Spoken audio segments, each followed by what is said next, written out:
Salam, bugün mən sizə coğrafiya test toplusu 2025-ci il 1-ci hissə səhifə 170-də bir neçə məsələlərin izahını verəcəyəm.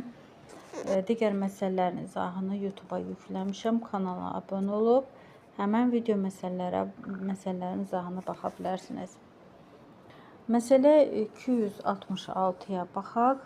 Kəsmə yüksəkliyi 25 metr olan sxemdə B nöqtəsində atmosfer təzyiqinin 740 mm civə sütunu olduğunu nəzərə alaraq A məntəqəsindəki atmosfer təzyiqini müəyyən edin. Atmosfer təzyiqi məsələlərinə aid qeydlər etmişdik. Atmosfer təzyiqi nə deyilir? Atmosfer təzyiqi demək atmosferi təşkil edən qazlardan yerin cazibə qüvvəsinin təsiri ilə yer səthinə və oradakı cisimlərə göstərmiş olduğu təsir atmosfer təzyiqi adlanır. Və normal atmosfer təzyiqi 1 kvadrat santimetr səthə düşən hava ağırlığının demək təzyiqidir və millimetr civə sütunu ilə müəyyən edilir. Və bir də okean səviyyəsində, yəni okean səthi 0 metr, yəni üzərində olan atmosfer təzyiqi normal atmosfer təzyiqidir.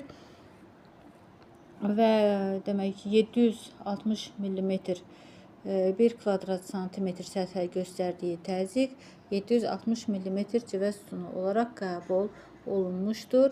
Normal atmosfer təzyiqi 45 dərəcəlik paraleldə 0 dərəcə Selsi temperaturda havanın 1 kvadrat santimetr səthə göstərdiyi təzyiq 760 mm civə sütunu olaraq qəbul olunmuşdur. Mütləq rütubətlik və nisbi rütubətliyə aid məsələləri qeyd etdik və bir də mütləq hündürlüklə nisbi hündürlük demək qeyd etdik. Məsələ həllərində bizə lazım olacaqdır. Nisbi hündürlük nəyə deyilir? Yer səthində bir nöqtənin digər nöqtəyə şaquli xətt üzrə hündürlük fərqidir. Mütləq hündürlük isə okean və ya dəniz səviyyəsindən hesablanan hündürlük fərqidir. Mütləq rütubətlik nəyə deyilir? Mütləq rütubətlik 1 kubmetr havada olan su buxarının faktiki miqdarıdır və qramla ifadə olunur.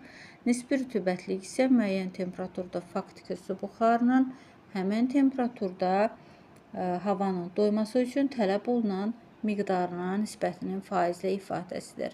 Nisbi rütubətlik 30%-ə qədər olan hava